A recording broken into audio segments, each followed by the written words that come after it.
ओम सभी को नमस्ते। मंत्रोच्चारण। ओम सहना भवतु सहनौ भुनक्तु सह वीर्यं करवावहै तेजस्विनावधीतमस्तु मा विद्विषावहै। ओम शांति शांति शांति।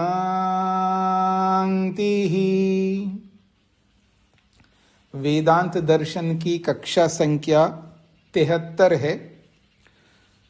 दूसरे अध्याय का प्रथम पाद चल रहा है। इसके हमने 32वें सूत्र तक विचार किया है। कल के पाठ में 31 और 32 ये दो सूत्रों को लेकर के विचार किया है। विकरणत्वात् न इति चेत तदुक्तम न प्रयोजनवत्वात्। तो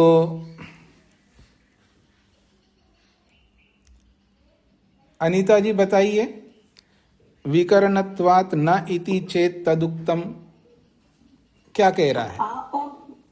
ओम प्रणाम स्वामी जी। स्वामी जी, इसमें ये बताया जा रहा है इस सूत्र में कि प्रकृति रुकिए, है वो सृष्टि का। रुकिए, आपकी आवाज क्लियर आ नहीं रही है, कट रही है।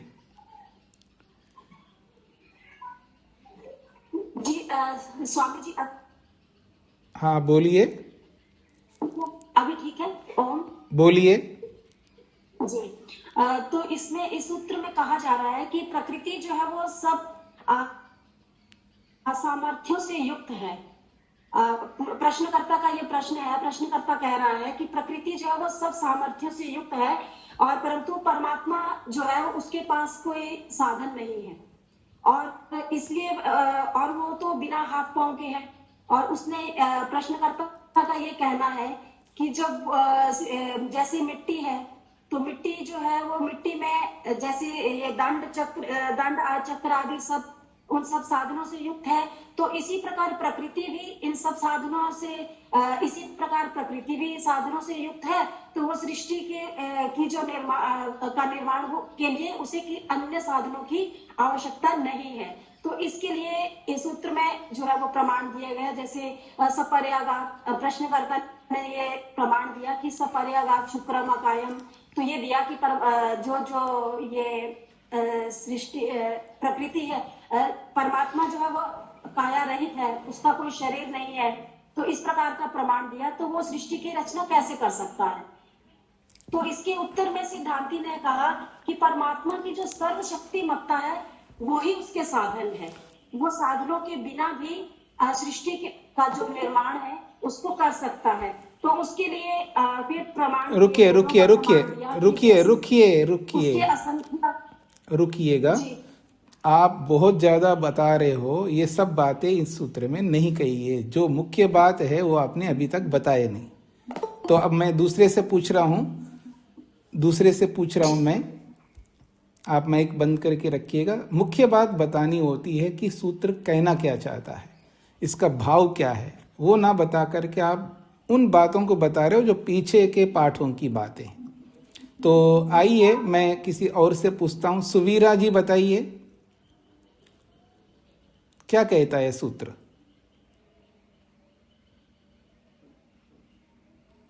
बता सकते हैं तो आप कहिएगा, बता सकती हूँ, नहीं तो नहीं बता सकती। कोई ना कोई एक उत्तर आना चाहिए।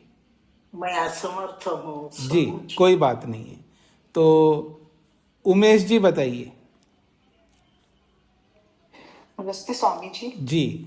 इसमें 31वें सूत्र में पूर्व पक्षी कहता है परमात्मा तो अकर्णत्व वाला है, तो उसे इस जगत की रचना मतलब उसने कैसे की जब उसके अंदर कोई कर्ण वो ही नहीं है, हाथ पैर या वो। तो समाधान किया हुआ है उसमें, परमात्मा सर्वव्यापक सर्वशक्तिमान है, उसे किसी भी प्रकार की इंद्रियों या वायु साधनों की आवश्यकता जगत रचना के लिए नहीं है। कुछ कुछ बता रहे हैं पर मुख्य बात नहीं आ रही है। सूत्र कहता क्या है? योगेश जी। स्वामी जी, सूत्र यही कह रहा है कि मिट्टी से जो घड़ा बनता है उसमें कुम्हार के हाथ पैर आदि होते हैं, लेकिन आप जो श्रुति को प्रमाण मान रहे हैं तो स्वयं श्रुति कह रही है कि परमात्मा अकायम आदि है, तो ये परमात्मा जगत रचना नहीं कर सकता। तो इसके उत्तर में सिद्धांती कहता है कि वो विश्वतो चक्षु, विश्वतो मुख, विश्वतो भाव, परमात्मा के कारण न होते हुए भी सर्वशक्तिमत्ता से वो सृष्टि का रचना करता है। जी जी, तो और कोई बता सकते हैं? ममता जी बताइए। जी स्वामी जी नमस्ते। स्वामी जी, इस सूत्र में पूर्व पक्षी का कथन है, ठीक है, स्वर्ग, काल, दिशा, आकाश के सहित प्रकृति जगत निर्माण के उपकरण है। जैसे कुंभर मिट्टी, दंड, चक्र आदि के साथ घट निर्माण में हस्तनेत्रादि के भी साधन की अपेक्षा है, परंतु परमात्मा का हस्तनेत्रादि कारण नहीं है। परमात्मा का अकरणत्व श्रुति में प्रतिपादित है, जैसे कि अचक्षुष्कम, अश्रोत्रम, अबाकमनः, और यजुर्वेद का 40 अध्याय का 8 मंत्र सपर्यागात शुक्रम अकायम। तो यदि कोई कहे हस्तादि कारण रहित होने के कारण परमात्मा कैसे जगत रूप को परिणामयत व परिणत कर सकते, तो सिद्धांति कहता नैव सम्यकम तत् उत्तम। ये आपकी कथन ये ठीक नहीं है, क्योंकि 27 सूत्र में हम इसका समाधान किए चुके हैं। और एक बात है, जो श्रुते हेतु शब्द मूलत्वाद के साथ अष्टाध्यायी महाभाष्य का प्रमाण है, यत् शब्दम आह तदस्माकं प्रमाणम। जो शब्द प्रमाण है वही हमारी प्रमाण है, उसको हम ग्रहण करते। तो फिर सिद्धांती कहते हैं कि कारण होते हुए भी, अनंत करण रहित होते हुए भी परमात्मा अनंत करण की सामर्थ्य ईश्वर के पास है। जो उदाहरण विश्वत चक्षु, विश्वत मुख, विश्वत बाहु और विश्वत पाद, अर्थात 4 ओर परमात्मा का चक्षु है, मुख है, बाहु है और पाद है, अर्थात अनंत करण का शक्ति सामर्थ्य परमात्मा के पास है। द्वितीय सूत्र जो 32वां सूत्र है। नहीं, बस इतना ही बताना था। जी जी, ठीक है ठीक है। तो देखिए, सबको समझ में आ जाए ऐसा बताना भी हमें सबको सीखना है, जो सबको समझ में आए, भाषा हमारी सरल हो। मैं ममता जी को नहीं कह रहा हूँ क्योंकि उनकी हिंदी भाषा नहीं है, उनको नहीं कह रहा हूँ, मैं वैसे सबके लिए बोल रहा हूँ। हम जब कोई बात कहते हैं तो सबको समझ में आ जाए, इतनी सरल भाषा भी हो और संक्षेप भी हो, हम बहुत ज़्यादा विस्तार भी ना कर सके। सूत्र क्या कहता है? विकरणत्वात् न इति चेत तदुक्तम। सूत्र क्या कहता है? संसार में ये देखा जाता है, सभी साधनों से संयुक्त, सभी साधन संपन्न होते हुए भी वो बाहर के करण, बाहर के साधनों की आवश्यकता होती है। जैसे मिट्टी में सभी सामर्थ्य है, फिर भी उसको बनाने वाले को हाथ पांव आदि चाहिए होता है। ऐसे ही प्रकृति में सारे सामर्थ्य होते हुए भी बनाने वाला जो परमात्मा सृष्टि को बनाता है, उसके पास साधन नहीं है, हाथ पांव आदि नहीं है, इसलिए भगवान सृष्टि को नहीं बनाता, ये प्रश्नकर्ता का कहना है। तो उत्तर दिया नहीं, आपने गलत कह दिया है। इसका उत्तर हम दे चुके हैं पहले 27वें सूत्र में। ये इसका मुख्य तात्पर्य है, इस सूत्र का मुख्य अर्थ ये है। ये अगर आपने बता दिया तो अच्छी बात है। जो भी पदार्थ को लेकर के बनाता है वो हाथ पांव आदि सारे साधनों से युक्त होता है। भले ही उस पदार्थ में सारे सामर्थ्य हो, फिर भी बनाने वाले को हाथ पांव आदि चाहिए होता है। ये सारे संसार में देखा जाता है, जग जाहिर है। लेकिन आपके परमात्मा में ये हाथ पांव आदि नहीं है, इसलिए वो सृष्टि को नहीं बना सकता। तो उत्तरकर्ता ने कहा इसका उत्तर हम दे चुके हैं, बात समाप्त हो गई। ये प्रस्तुत करना है सबको संक्षेप से। न प्रयोजनवत्वात्, ये शंका के रूप में, प्रश्न के रूप में प्रस्तुत किया है। तो इसको संक्षेप से इसका अर्थ बताना है राजगोपाल जी। नमस्ते आचार्य जी, मैं इसको अच्छी तरह से नहीं उत्तर दे सकता। अच्छा, ये अच्छा उत्तर है व्यक्ति का। तो अच्छा, आप में से कौन बता सकते हैं? हाथ खड़ा। उमा जी बताइए।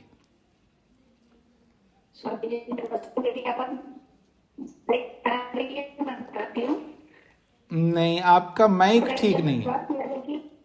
आपका माइक ठीक नहीं है। तो अल्पना जी बताइए।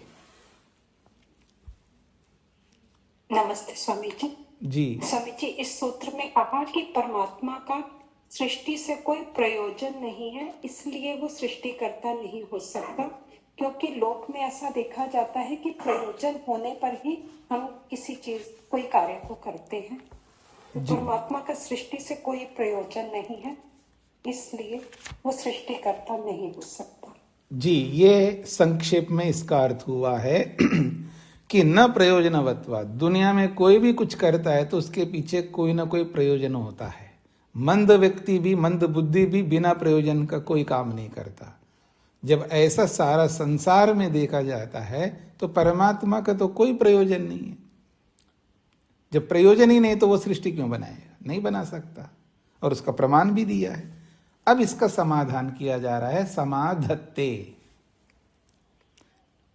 समाधत्ते, इसका समाधान किया जा रहा है न प्रयोजनवत्वात् का। लोकवत्तु लीला कैवल्यम, महत्वपूर्ण सूत्र है, समझने का प्रयत्न करेंगे तो आसानी से सबको समझ में आ जाएगा।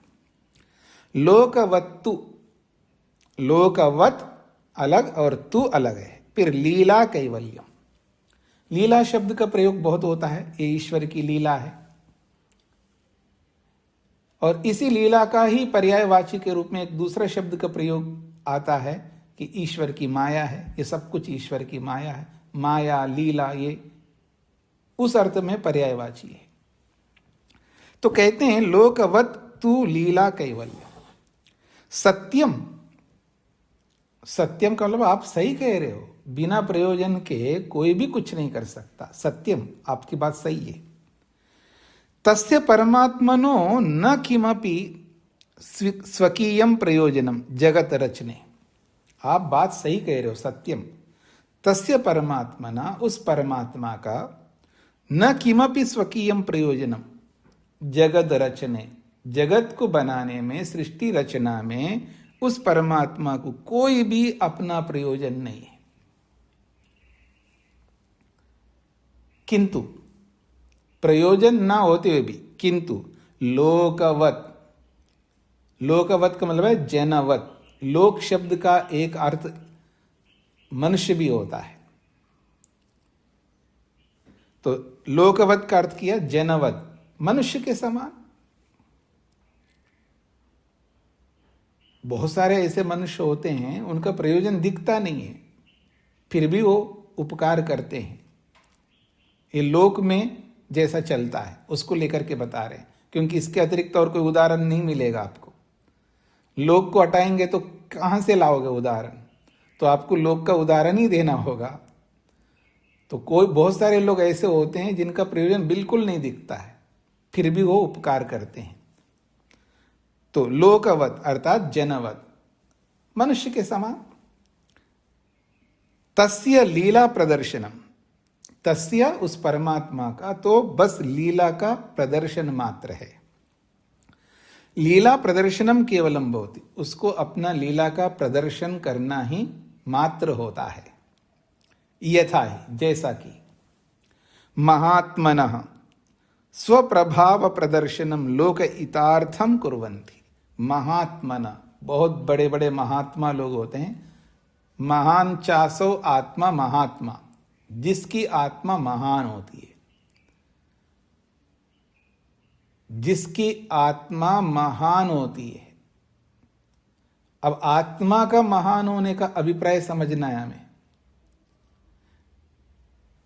इस आदमी की आत्मा बड़ी गंदी है, ऐसा बोलते हैं ना दुनिया में, इसकी आत्मा बड़ी मलिन है, इस गंदी आत्मा, गंदा आत्मा है इसका, जो भी आप बोलते हैं। तो ये गंदा होना या महान होना ये हमारे ज्ञान के ऊपर निर्भर करता है। जिसका ज्ञान, जिसका विवेक जितना उत्कृष्ट होता है वो उतना ही महात्मा होता है, उतना ही महान होता है। जो महान उद्देश्यों को जो लेकर के चलता है, जो श्रेष्ठ से श्रेष्ठ उद्देश्यों को लेकर के चलता है, आत्मा का वो उद्देश्य होना चाहिए जो ईश्वर का उद्देश्य होता है। ईश्वर का क्या उद्देश्य होता है जी आत्माओं के प्रति? आत्मा मात्र का कल्याण ईश्वर करना चाहता है, प्राणी मात्र का कल्याण ईश्वर करना चाहता है, सबके कल्याण के लिए ईश्वर का प्रत्येक कर्म होता है। तो ऐसा ईश्वर जैसा उद्देश्य जो लेकर के चलता है वो महान आत्मा होता है। ठीक है, प्रसंग में किसी को आप महान बोल सकते हैं, वो अपेक्षा से महान होता है, मतलब किसी और की अपेक्षा से महान होता है। अपेक्षा से महान होने का मतलब है कोई व्यक्ति किसी कूड़े करकट की अपेक्षा से अपने आप को महान बता सकता है।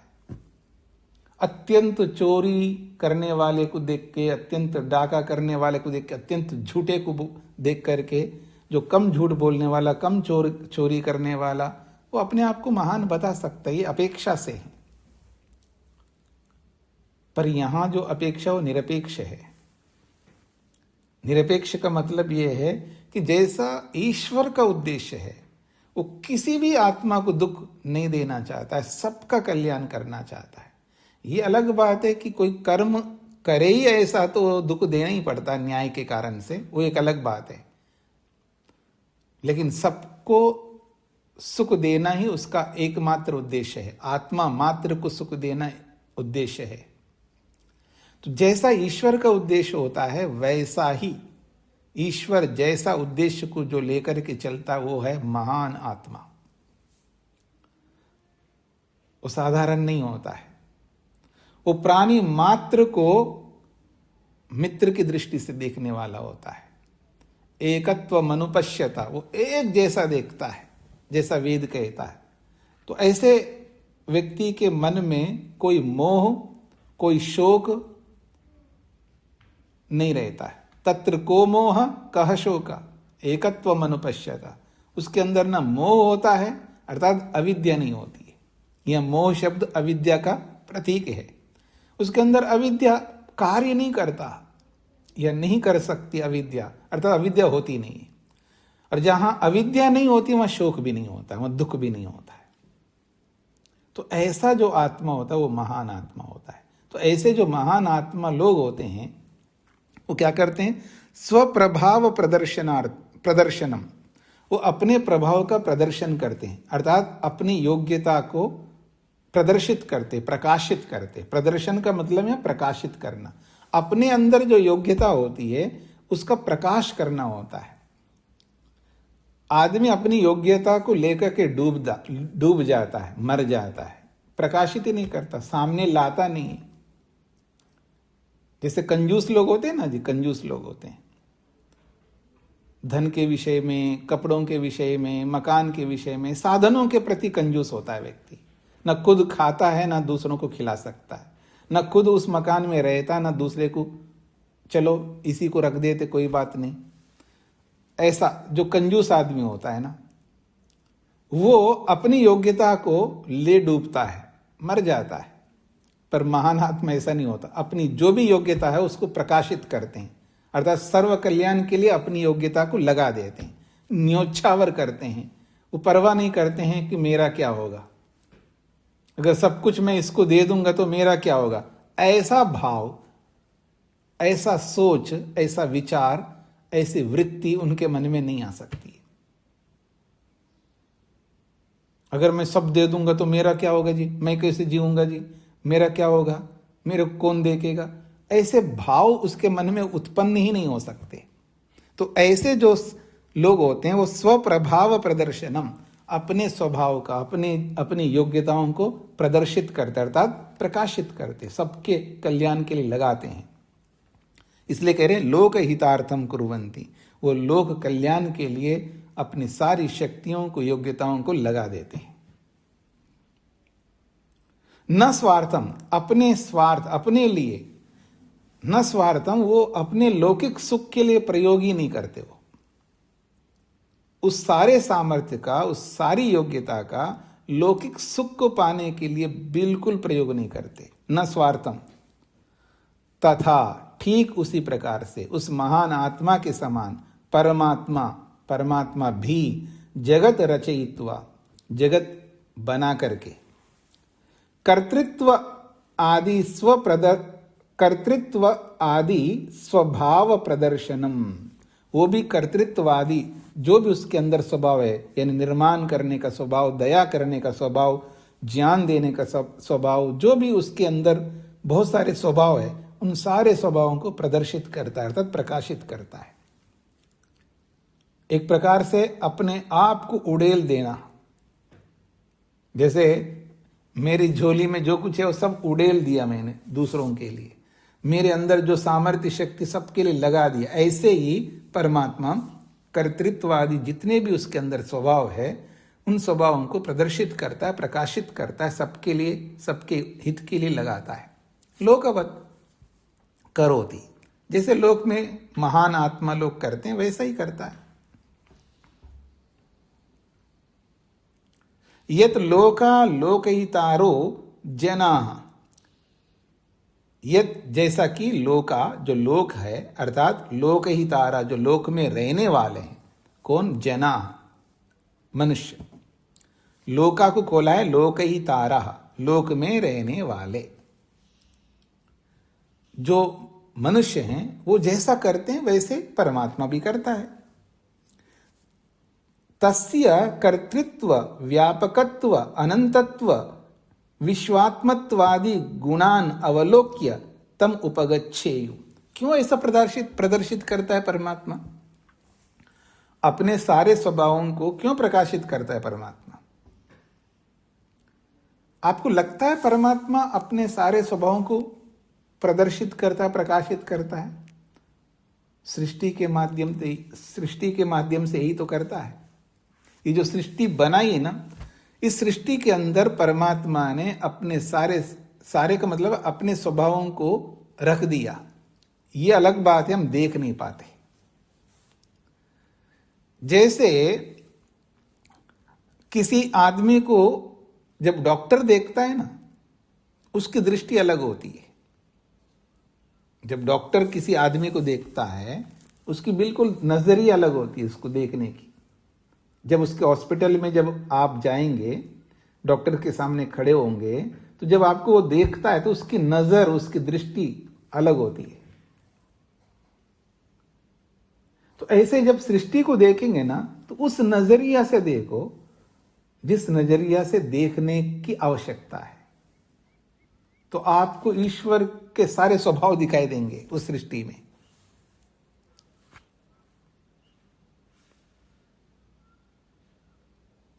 तभी हम ईश्वर के निकट पहुंच सकते हैं। यही कहना चाह रहे हैं कि तस्य, उस परमात्मा का जो कर्तृत्व है वो इस सृष्टि में आपको दिखाई देगा। उसका जो व्यापकत्व है वो आपको इस सृष्टि में दिखाई देगा। उसका जो अनंतत्व है वो इस सृष्टि में आपको दिखाई देगा।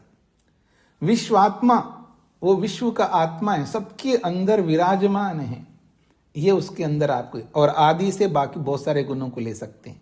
इत्यादि गुणान, इन सारे गुणों को अवलोक्य, हम देखें, उसका अवलोकन करें हम, और देख के होगा क्या? तम उपगच्छेयु, फिर उसको हम प्राप्त करना चाहेंगे।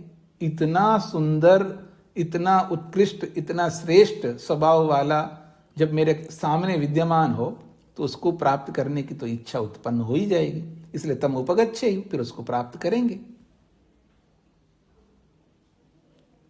इस भाव से हमको दुनिया को देखना चाहिए। दुनिया को देखने की दृष्टि हमें बदल लेनी चाहिए। इसलिए मैं अक्सर कहा करता हूं, घूमो फिरो, दुनिया को देखो। क्यों कंजूस बन करके बैठे रहे तो अपनी जगह पर? क्या करोगे? साथ में ले जाओगे? नहीं, बच्चों को दे के जाएंगे, दे देना।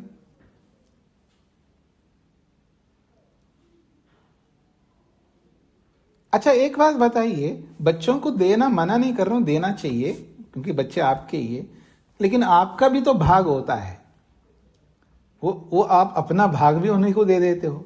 ये अन्याय क्यों करते हो आप? वो आप अपने आप पर अन्याय करते हैं आप।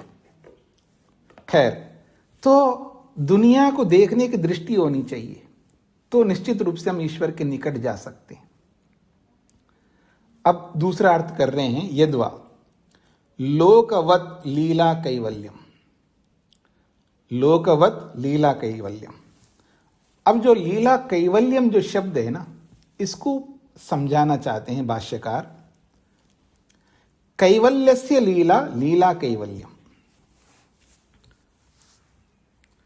कैवल्यस्य लीला लीला कैवल्यम। मैं दूसरा शब्द आपके सामने रखूंगा जो आप परिचित होंगे। राजा शब्द है ना, राजा, राजन शब्द है, राजा, राजानो, राजानः, उसका जो षष्ठी विभक्ति का बढ़ता है राज्यः ऐसा बनता है षष्ठी विभक्ति में। राजन शब्द का षष्ठी विभक्ति में राज्यः ऐसा बनता है। तो राज्यः पुरुषः, राजा का पुरुष। जब दोनों के बीच में, दोनों शब्दों के बीच में जब समास करते हैं तो जो विभक्तियां हैं वो हट जाएंगी। राज्य में जो षष्ठी विभक्ति वो हट जाएगा और पुरुषा में जो प्रथमा विभक्ति वो भी हट जाएगा। तो जब दोनों को मिलाएंगे तो राज पुरुषा ऐसा बनेगा, राज पुरुषा। फिर उसके बाद फिर विभक्ति नहीं लाएंगे हम उसके लिए, तो राज पुरुषः, फिर प्रथमा विभक्ति में बनेगा राज पुरुषः, राज पुरुषौ, राज पुरुषाः, राज पुरुषा, राज पुरुषम, राज पुरुषौ, राज पुरुषान। वो एक ही शब्द है। अब तो राज पुरुष ये षष्ट्यंत यानी षष्ठी विभक्ति इसके अंदर विद्यमान है अंदर, तो ये षष्ठी तत्पुरुष समास कहलाता है। राजा का पुरुष। तो राजा का पुरुष में मुख्य कौन है और गौण कौन है? योगेश जी, राज पुरुष में राजा और पुरुष दोनों को मिला करके राज पुरुष बनाया, इसमें मुख्य कौन है और गौण कौन है? योगेश जी। मुख्य राजा है और पुरुष कौन है? हाँ, समास नहीं पढ़ा लगता है। गुजराती में समास नहीं होते क्या? नहीं पढ़ा है। हाँ, तो किनसे पूछूं? हाँ, बेला जैन बताइए स्वामी जी। यहाँ पर पुरुष जो है वो मुख्य है, राजा के पुरुष को आनया कहते हैं जैसे, तो राजा को नहीं लाना, राजा के पुरुष को लाना, ऐसी बात कर रहे हैं। तो आप सीधी बात करें। हाँ, तो ये बोलिए पुरुष मुख्य है और राजा गौण है, ये बोलिए ना। हाँ जी, पुरुष मुख्य है। देखो जी, इन्होंने तो राजा को ही गौण कर दिया, पुरुष को मुख्य कर दिया। क्या कमाल है।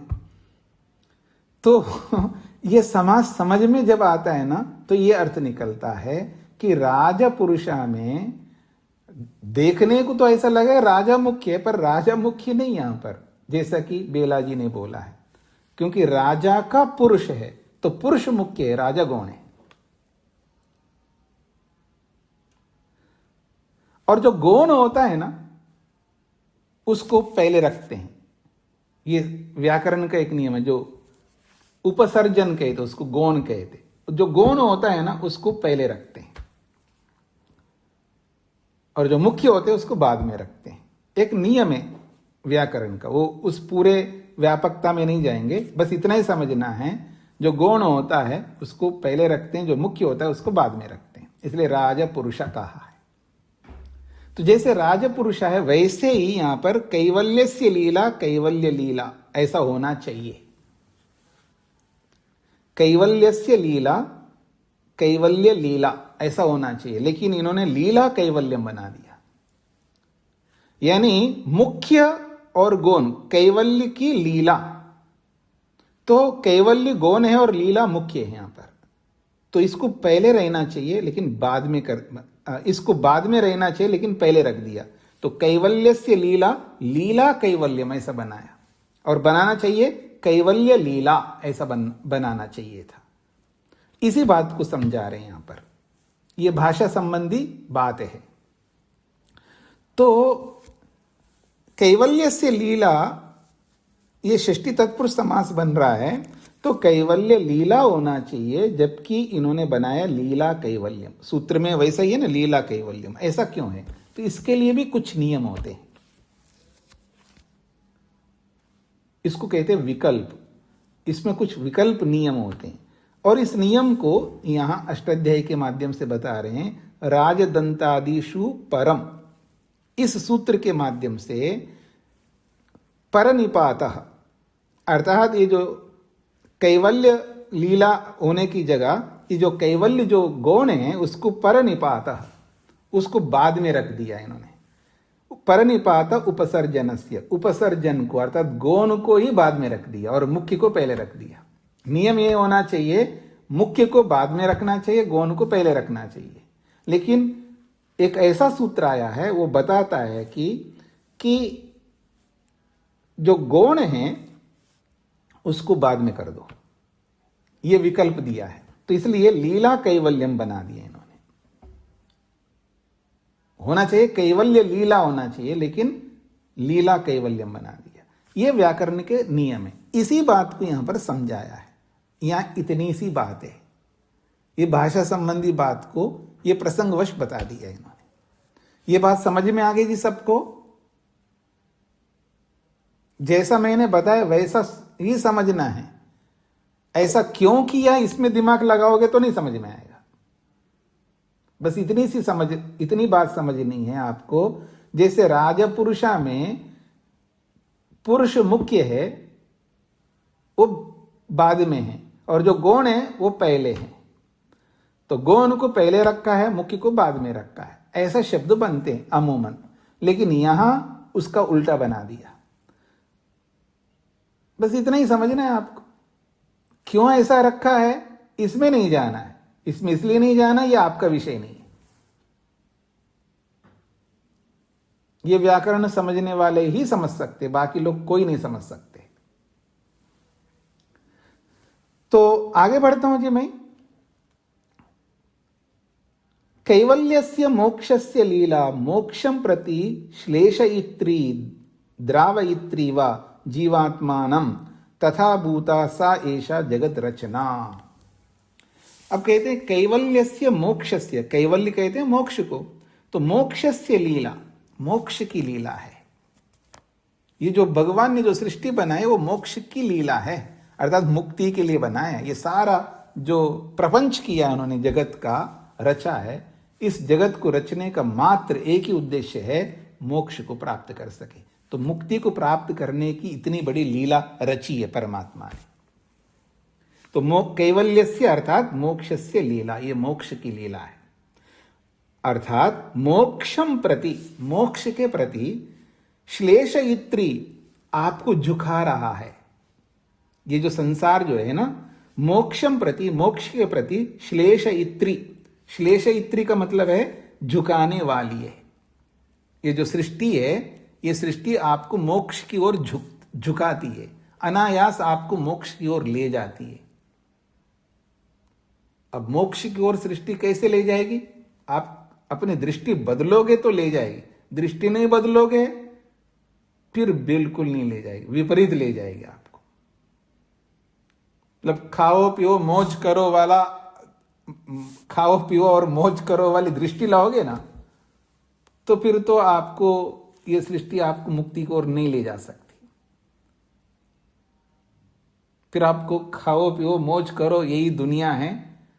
कल किसने देखा जी, बस खाओ पियो मौज करो, बस इतना ही है दुनिया में, यही करना है। हम इसी के लिए आए हैं। क्या मोक्ष होता है? सब ढकोसला है, कुछ नहीं होता दुनिया में। किसने देखा मोक्ष को? किसका हुआ मोक्ष? कुछ नहीं होता। ये सब डराने वाली बातें हैं। खाओ पियो मौज करो, जब तक जियो कुछ सुख से जियो ना, एंजॉय करो। ये दृष्टि रहेगी ना तो फिर तो आप कभी भी नहीं जा सकते। तो इसलिए कह रहे हैं ये जो सृष्टि है ये श्लेषयित्री, आपको झुका रही है। श्लेषयित्री का मतलब है झुकाने वाली है सृष्टि। और द्रावयित्री, आपको उस ओर धकेलने वाली है, मोक्ष की ओर प्रवृत्त करने वाली। द्रावयित्री का मतलब है प्रवृत्त करने वाली है। किसको प्रवृत्त कर रही है, किसको झुका रही है? जीवात्मानम, जीवात्माओं को। यानी जीवात्मा को। तथा भूता सा ऐसा जगत रचना, ऐसे स्वरूप वाली ये जगत रचना है। ये जो जगत की रचना हुई है वो इसी के लिए हुई है कि जीवात्मा को मुक्ति की ओर झुकाती है, जीवात्मा को मुक्ति की ओर प्रवृत्त करती है सृष्टि रचना।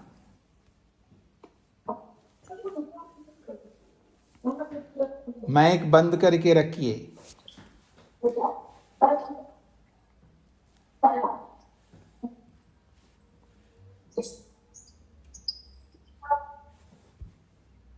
जी, तो देखिएगा, अब ये जो लीला शब्द है, लीला, ये जो लीला शब्द बना है वो कैसे बना है उसको लेकर के बताया जा रहा है।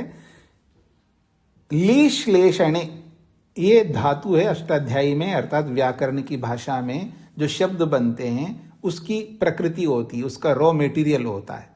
कोई भी शब्द बनता है तो उसका कोई ना कोई रॉ मटेरियल होता है। वो रॉ मटेरियल क्या है शब्द का, मूल क्या है, तो कहते हैं लीश्लेषणे। ली उसका मूल है, उसी ली से लीला बना है। मतलब मूल तो ली है, उस ली से ही लीला बना है। और किस अर्थ में बना है, श्लेषणे, झुकाने के अर्थ में बना है। और वो धातु, देखिए धातु में बहुत है, लगभग 2000 धातुएं हैं। कुछ धातुएं एक प्रकरण में है तो दूसरे प्रकरण में कुछ धातुएं हैं। धातुओं के प्रकरण भी होते हैं, अलग अलग प्रकरण होते हैं। तो जिस प्रकरण में ये धातु है, ये दिवादी गण एक है, यानी ऐसा प्रकरण है जो दिवादी नाम से प्रकरण है और एक क्रयादि नाम से प्रकरण है। इन दोनों प्रकरणों में लीश्लेषण एक धातु है और एक दूसरी भी धातु है, वो भी ली है। और वो किस अर्थ में है, द्रवीकरण है, वो प्रवृत्त करने के अर्थ में है। द्रवीकरण, द्रव का मतलब है तरल, तरल वस्तु जो है आगे बढ़ती है, सरकती है, एक जगह नहीं रहती है। द्रव जो है ना वो तरल होता है, वो आगे सरकता है, एक जगह नहीं रह सकती, उसका स्वभाव ही आगे सरकना। तो द्रवीकरण का मतलब है वो आगे प्रवृत्त होता है व्यक्ति, मतलब इस सृष्टि की लीला को देख करके बस ईश्वर की ओर प्रवृत्त होता है, द्रवित होता है, उधर दौड़ने लगता है ईश्वर की ओर। इस अर्थ में ली द्रवीकरणे धातु है। तो इन दोनों धातुओं से लीला शब्द बन सकता है, ये यहां पर दिखाया है इन्होंने व्याकरण की दृष्टि से। अब आगे बढ़ रहा हूं जी मैं। मोक्ष प्रदर्शनार्था लोकवद अस्ति। मोक्ष प्रदर्शनार्था, ये जो संसार है, सृष्टि की रचना है, ये मोक्ष को प्रदर्शित करने के लिए है। और ये लोकवद अस्ति, लोक के समान है। अब उदाहरण देके समझा रहे हैं। यथा ही लोके स्वप्रयोजन अभावे पर प्रयोजनार्थम अपि पथ निर्माणम पथ प्रदर्शनादि व कर्म क्रियते। बड़ा अच्छा लौकिक, बिल्कुल एकदम स्थूल उदाहरण दिया इन्होंने। यथा ही, जैसा कि लोके, लोक में स्व प्रयोजन अभावे, अपना प्रयोजन ना होते हुए भी, पर प्रयोजनार्थम, दूसरे के प्रयोजन के लिए भी लोक में बहुत नेक काम किए जाते हैं। जैसा कि पथ निर्माणम, रास्ता बनाना। खुद नहीं जाएगा वहां, कभी नहीं जा सकता, लेकिन रास्ता बना के देगा, ऐसा पथ निर्माणम। और पथ प्रदर्शन आदि, पथ का प्रदर्शन भी करता है। जैसे रोड क्रॉस करवा रहा है कोई व्यक्ति किसी को, अथवा जैसे पहले गांव, अब तो गूगल देवता का आप शरण में जाते हैं, गूगल देवता के। पहले गूगल देवता नहीं था तो हाँ जी मेरे को फलाना जगह जाना है, मेरे को समझ में नहीं आ रहा, अच्छा मैं ले जाता हूँ, गांव में ऐसे ही होता है, हाँ मैं आपको ले जाता हूँ, जहां आप जाना चाहते हो बिल्कुल वहां पहुंचा के आएगा वो आदमी, उनके घर में बिठा के आएगा बल्कि। और ऐसा करने को उसका कोई प्रयोजन नहीं होता, स्वार्थ नहीं होता वहां पर, बस उसको हेल्प करना, वो परोपकार करना है, अपना कोई प्रयोजन नहीं। उसका घर दिखाने से उसका प्रयोजन सिद्ध होता हो, ऐसा नहीं होता, फिर भी दिखाता है। तो पथ प्रदर्शन आदि, पथ का मतलब रास्ता दिखाता है व्यक्ति, रास्ता बताता है। हम लोग भी, आप लोगों ने भी किया होगा, पहले गूगल नहीं था, गूगल देवता नहीं था, आप कार में गाड़ी में कहीं जा रहे हो, जी वो फलाना कहाँ पर है, किधर जाना है, जी मेरे को पता नहीं। आज भी हम लोग पूछते हैं, भले गूगल देवता है तो भी पूछते हैं। आज बताने वाला बताते हैं, बताने का उनका कोई प्रयोजन नहीं होता है, बस बता रहे, बस उपकार करने के लिए। तो ऐसे बहुत सारे लोग करते हैं लोक में। जब लोक में कर सकते तो परमात्मा क्यों नहीं कर सकता। अथवा अब लोकवत शब्द को समझा रहे, लोकवत का एक अलग अर्थ बता रहे। लोकवत प्रयोगो मतुबांता, ये लोकवत में जो वत शब्द आया अंत में, ये मतु प्रत्यय वाला है, मतलब वो व्याकरण की दृष्टि से बता रहे हैं। लोकवत प्रयोगो मतुबांता स्यात्, मतु प्रत्ययांत वाला होना चाहिए। तो क्या अर्थ निकलेगा, तदा जगत रचनम न तो स्वप्रयोजनवत किंतु लोकवत, लोकम अभिलक्ष्य लोक प्रयोजनवत। कहते हैं परमात्मा जो संसार बनाता है वो क्यों बनाता है, ये वत प्रत्यय के माध्यम से समझा रहे हैं। तदा अर्थात मतु प्रत्यय वाला मानेंगे तो जगत रचनम, ये जो जगत को बनाना है, न तो स्वप्रयोजनवत, अपने प्रयोजन वाला नहीं है, अर्थात अपने प्रयोजन के लिए नहीं बनाया, किंतु लोकवत, जैसे लोक में होता है वैसे ही किया है। लोकम अभिलक्ष्य, लोक को ध्यान में रख करके, लोक प्रयोजनवत, लोक प्रयोजन के लिए बनाया है, अर्थात लोगों के प्रयोजन को सिद्ध करने के लिए बनाया है। तथा च उक्तम, ऐसा ही शास्त्र कहता है। यह योग दर्शन का प्रमाण दिया है, वो बहुत बड़ा है प्रमाण, संक्षेप से यहां पर दिया है। तस्य आत्म अनुग्रह अभावे अपि भूतानुग्रह प्रयोजनम, तस्य उस परमात्मा का आत्म अनुग्रह अभावे अपि, अपना स्वयं का प्रयोजन लक्ष्य न होते हुए भी, अर्थात स्वयं का प्रयोजन न होते हुए भी, भूतानुग्रह, प्राणी मात्र का अनुग्रह करूं, प्राणी मात्र को मैं सुख पहुंचा दूं, यही प्रयोजनम उस परमात्मा का प्रयोजन है। ये यहां पर ये बात कही है। तो आइए सूत्रार्थ पहले लिख लीजिएगा। लोक में जिस प्रकार स्वप्रयोजन न होने पर भी, लोक में जिस प्रकार स्वप्रयोजन न होने पर भी, स्व का मतलब अपना, लोक में जिस प्रकार अपना प्रयोजन न होने पर भी, लोक में जिस प्रकार अपना प्रयोजन न होने पर भी, लोक में जिस प्रकार अपना प्रयोजन न होने पर भी दूसरे के प्रयोजन के लिए, दूसरे के प्रयोजन के लिए, दूसरे के प्रयोजन के लिए परोपकारी कार्य करते हैं।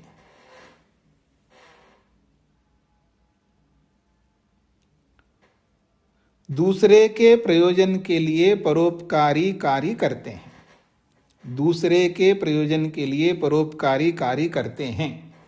वैसे ही परमात्मा, वैसे ही परमात्मा, वैसे ही परमात्मा अपना प्रयोजन, अपना प्रयोजन के ना होने पर भी, वैसे ही परमात्मा अपना प्रयोजन के ना होने पर भी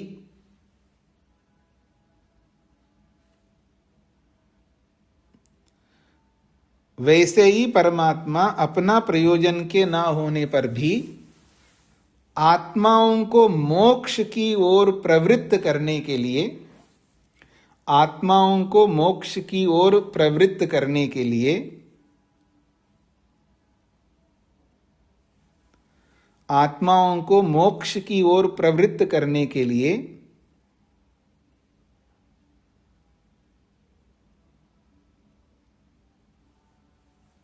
आत्माओं को मोक्ष की ओर प्रवृत्त करने के लिए सृष्टि रचना करता है, सृष्टि रचना करता है। लोक में जिस प्रकार अपना प्रयोजन न होने पर भी दूसरे के प्रयोजन के लिए परोपकारी कार्य करते हैं, वैसे ही परमात्मा अपना प्रयोजन के ना होने पर भी आत्माओं को मोक्ष की ओर प्रवृत्त करने के लिए सृष्टि रचना करता है।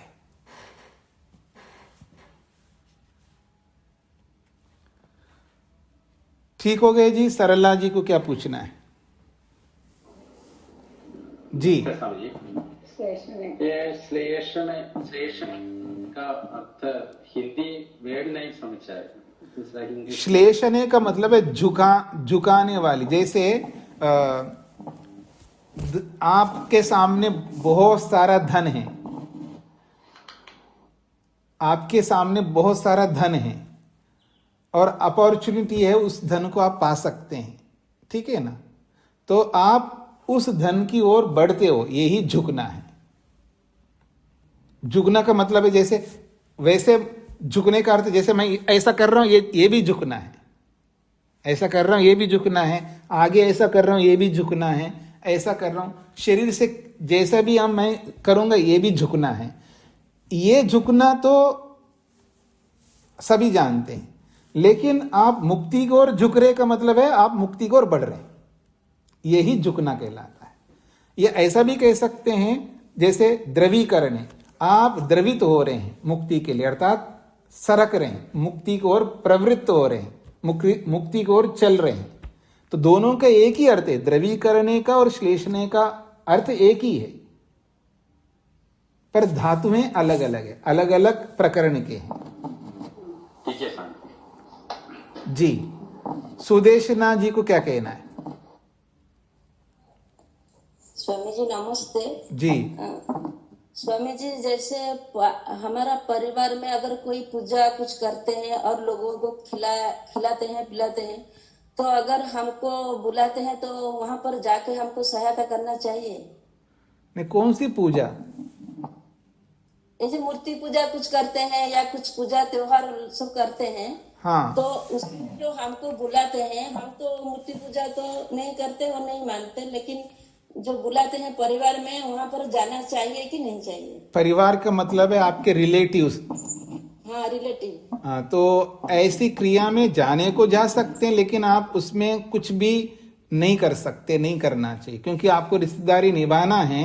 तो आप भले जा सकते हो, लेकिन आप उन कार्यों को करेंगे तो आपको भी लगेगा कर्म, अर्थात जो जिस सिद्धांत को आप नहीं मानते हैं उस सिद्धांत को आप करोगे तो आपको एक प्रकार से पाप लगेगा, मोटी भाषा में कहूं।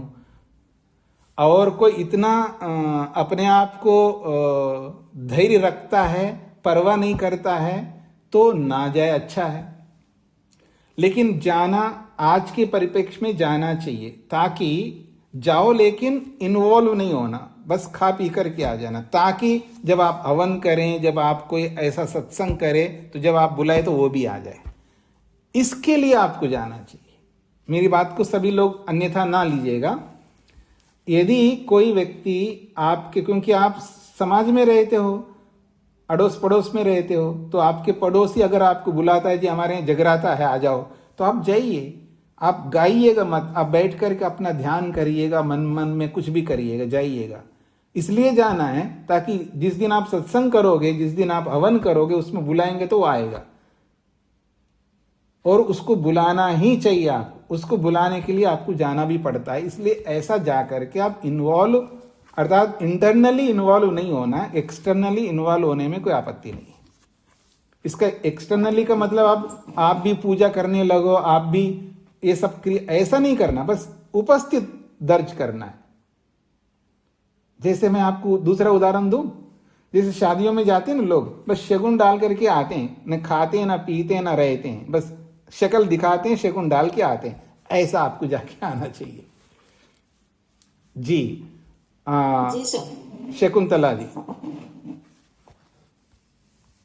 हाँ जी, नमस्ते स्वामी जी। स्वामी जी ये थोड़ा बता दीजिए, राजदंतादिषु परम। शकुंतला जी, ये अष्टाध्यायी का सूत्र है। ये सूत्र ये कहता है, ये जो शब्द है लीला शब्द, यानी ये जो कैवल्य शब्द है, मानो कि इस राजदंतादिषु जो प्रकरण है उसमें इस शब्द को मान लो, इसलिए इसको बाद में रख दो, ऐसा ये सूत्र कहता है।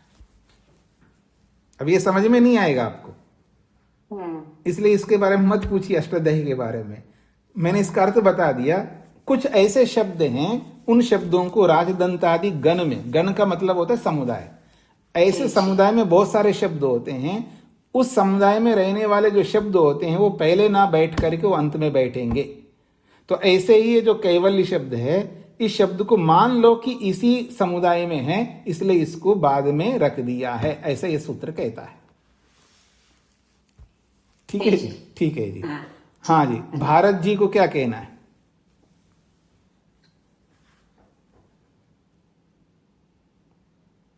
हाँ जी, भारत जी माइक खोलिए, बोलिए, आपने हाथ खड़ा किया है।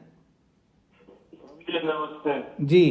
तो मैं तो अभी नया हूँ इसमें आध्यात्मिक क्षेत्र में। तो क्या है कि कई आध्यात्मिक ग्रुप बना रखे हैं, कभी गीता पढ़ते हैं, कभी योग वशिष्ठ पढ़ते हैं, कभी विवेक चूड़ामणि पढ़ते हैं, लेकिन मैंने तो ऐसा कोई आदमी नहीं देखा जो मोक्ष चाहता हो। मैं तो मंदिर में जाते हैं, मैंने कोई भी आदमी नहीं देखा जो मोक्ष चाहता हो।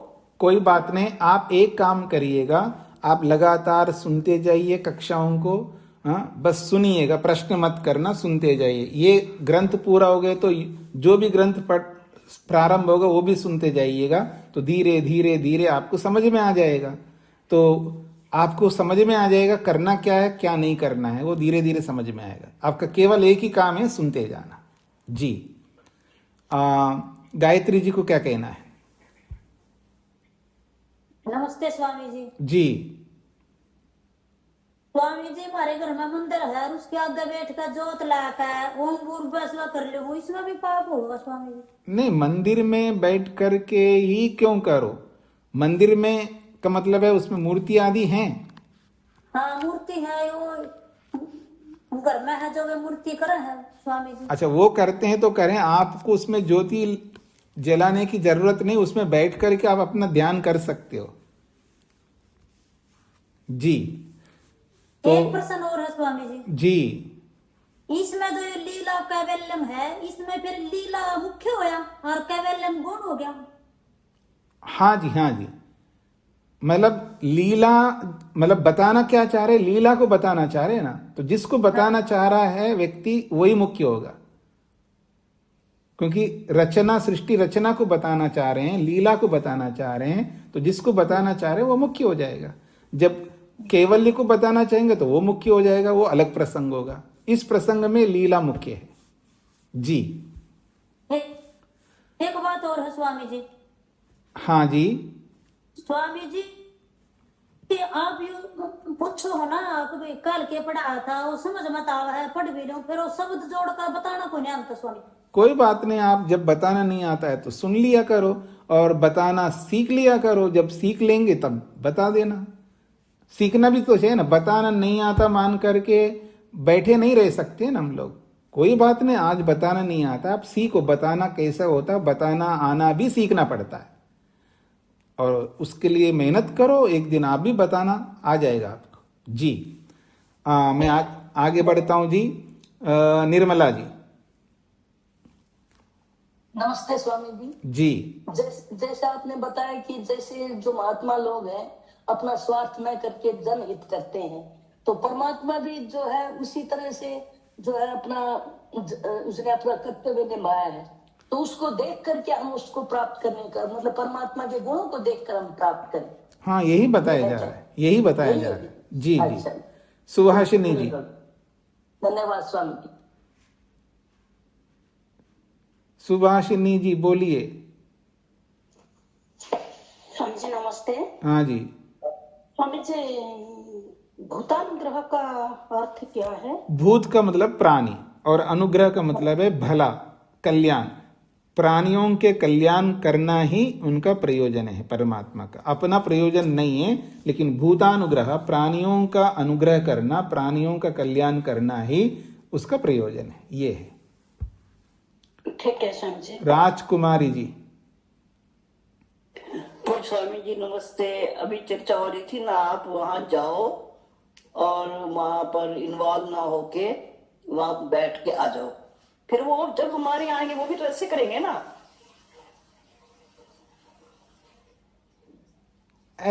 मेरा तात्पर्य ये नहीं है कि आप वहां इन्वॉल्व ना हो, और उनको क्या पता हो रहा है।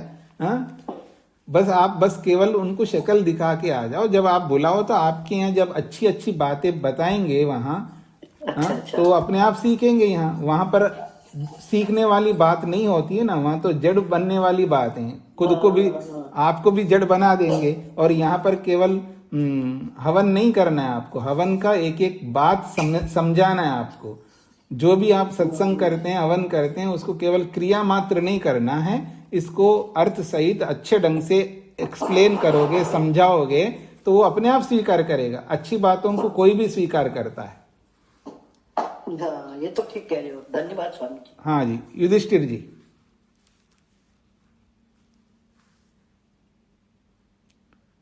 युधिष्ठिर जी, अच्छा, शोभा जी। स्वामी जी नमस्ते जी। जैसा इन्होंने कि मेरी फ्रेंड्स नहीं, आपका माइक ठीक नहीं है, माइक ठीक नहीं है, या आपका इंटरनेट ठीक नहीं है, ब्रेक हो रहा है। बोलिए। जैसे अभी हमने बात किया ना, ऐसे मैं बहुत बार करती हूँ कि मंदिर मेरी फ्रेंड्स आ रही हूँ तो मैं बाहर रहती हूँ कि मेरा विश्वास। अब ये हाल हो गया, पहले वो अब बोलते कि नहीं नहीं, कट रहा है जी। आपका अपना माइक ठीक होना चाहिए, मतलब इंटरनेट ठीक होगा तो ही समझ में आएगा मेरे को। हाँ जी, ममता जी। जी स्वामी जी नमस्ते जी। स्वामी जी, यहाँ लीला का अर्थ तो व्याकरणगत अनुसार की ली श्लेषण ली द्रवीकरण दिया गया है, किंतु लीला का सीधा सीधा अर्थ क्या है? यही है, यहाँ पर यही अर्थ है। इनके तो बहुत सारे अर्थ होते हैं, पर यहाँ लीला का मतलब है आपको पर मुक्ति की ओर झुका रहा है, वो तो कैवल्य की ओर झुका रहा है आपको। ये सृष्टि रचना जो है वो कैवल्य की ओर प्रवृत्त कर रहा है या कर रही है। सृष्टि रचना ये आपको मुक्ति मोक्ष की ओर प्रवृत्त कर रही है, उसकी ओर आपको एक प्रकार से ढकेल रही है, यूं कह सकते हैं जी। यहां ये अर्थ है। वैसे आप केवल लीला शब्द का अर्थ देखेंगे तो ज्ञान होता है। माया कहो, लीला कहो, ये ईश्वर का विशेष ज्ञान है। जो भी संसार में दिखाई दे रहा है, ईश्वर की लीला जब बोलते हैं, ये ईश्वर की माया जो बोलते हैं, तो वो ईश्वर की महिमा, वहां लीला का मतलब महिमा अर्थात उसका विशेष ज्ञान। ईश्वर के जो विशेष सृष्टि रचना विशेष ज्ञान है, उसको लीला शब्द से, माया शब्द से बोला जाता है। पर यहां लीला का मतलब है आपको उस ओर प्रवृत्त कर रहा है, क्योंकि एक शब्द के बहुत सारे अर्थ होते हैं। इस प्रसंग में ये अर्थ है जी। तो ठीक है जी, आज तो हमने एक ही सूत्र पढ़ा है, लेकिन इसको अच्छी तरह समझने का प्रयत्न करिएगा। ओम शांति शांति शांति।